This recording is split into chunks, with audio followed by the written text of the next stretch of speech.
আসসালামু আলাইকুম ওয়া রাহমাতুল্লাহ। প্রিয় ফেসবুক বন্ধুগণ, আজকে আপনাদের সামনে চর্মরোগ নিয়ে আলোচনা করব। আপনারা জানেন সারা বাংলাদেশে অসংখ্য মানুষ চর্মরোগে আক্রান্ত।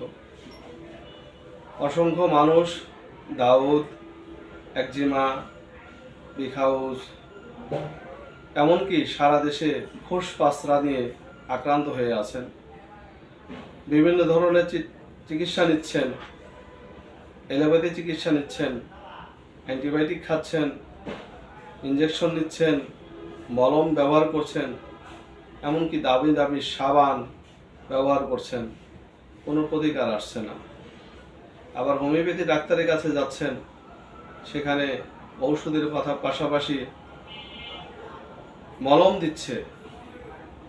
আপনারা জানেন যে হোমিওপ্যাথিতে মলম নিষিদ্ধ, অথচ অনেক হোমিওপ্যাথি ডাক্তারগণ আপনাদেরকে চর্মরোগে ব্যবহারের জন্য মলম দিচ্ছে। এটা কোনো অবস্থায় কাম্য নয়।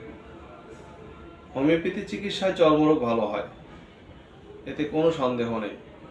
যে কোনো চর্মরোগ যত জটিল হোক না কেন, হোমিওপ্যাথিতে আল্লাহর রহমতে ভালো হয়। আমার হাতে অসংখ্য মানুষ চর্মরোগ আক্রান্ত ছিল, তারা ওষুধ খেয়ে সুস্থ হয়েছে, তারা ভালো আছে। এখনও তারা হাজার হাজার মানুষ আমাদের কাছে পাঠাচ্ছে, আমরা ওষুধ দিচ্ছি, আল্লাহ তাআলা সুস্থ করছে। হোমিওপ্যাথির নিয়ম নীতি অনুসারে যদি ওষুধ দেওয়া হয়, তাহলে রোগী সুস্থ হয় এবং সুস্থ হবে ইনশাআল্লাহ। তাই আসুন, যে কোনো চর্মরোগ, দাঁত, একজিমা, বিখাউজ, চুলকানি, ঘা, পাসরা সহ ইত্যাদি ইত্যাদি যে কোনো চর্মরোগের জন্য আমাদের কাছে আসবেন, যোগাযোগ করবেন, চিকিৎসা নেবেন, সুস্থ থাকবেন, এই কামনায়। আল্লাহ হাফেজ। আসসালামু আলাইকুম ওয়া রাহমাতুল্লাহি ওয়া বারাকাতুহু।